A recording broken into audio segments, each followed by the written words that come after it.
Everybody say,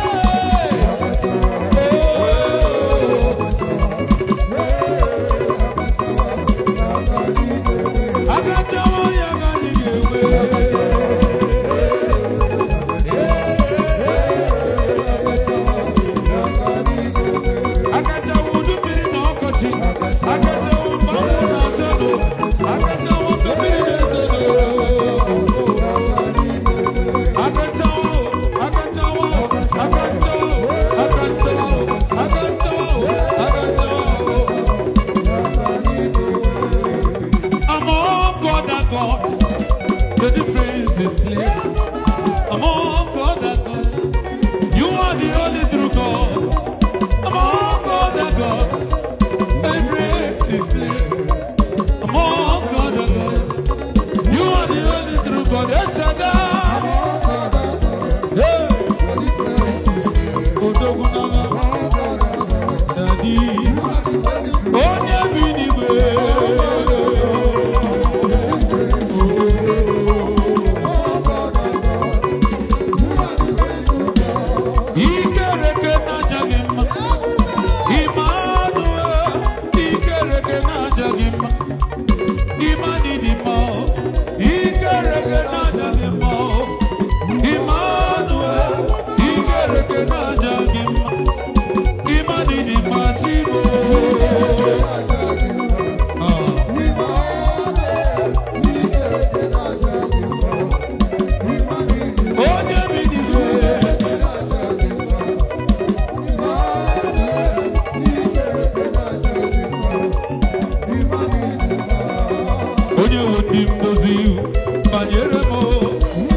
Giza.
If you know how to call your God, start calling your God.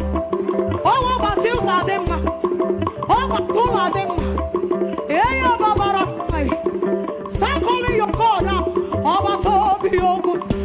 Oh, what to be what? Oh, what to be what? Oh, what I am. Oh, the children of the fire. I want to be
yourself.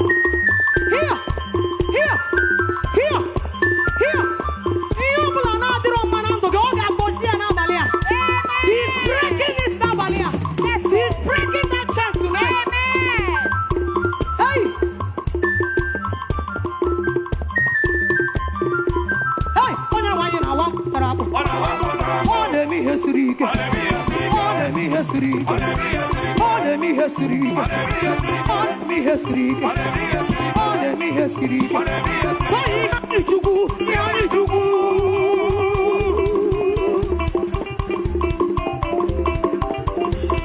Hey! Ole! Ole! Ole! Ole! Ole! Jesus! Jesus! Jesus! Jesus! Jesus! Jesus! Jesus! Jesus! Jesus! Jesus! Jesus! I want you to look out your neighbor and give your neighbor a high five. Say, Anyabiawo, Anyabiawo, yeah, say Jesus, Anyabiawo. We are registering our presence before the Lord.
Are you ready for this one?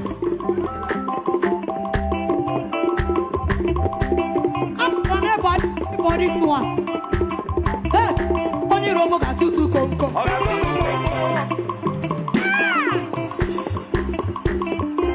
Yeah. Oh no, bless the guy. I'm going to Biko. Okay, you know, okay, that's not Jesus. Only Romo got two come. Hey, hold up, see that, get it, hold up, here, fire, get it, hit it,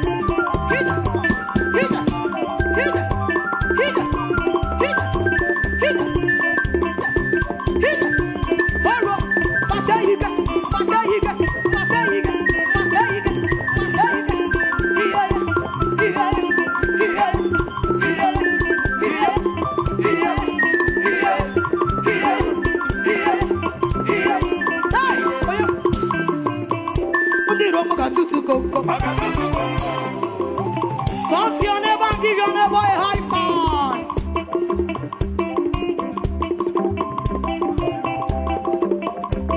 Romo got to go. I got more on. I got more on. I got to go. I got to go. I got to go. To go, I got to go, I got to go, I got fun, I got fun, I got fun. You are the leader, Gia, and you see, and the leader, you might not be the Hoya.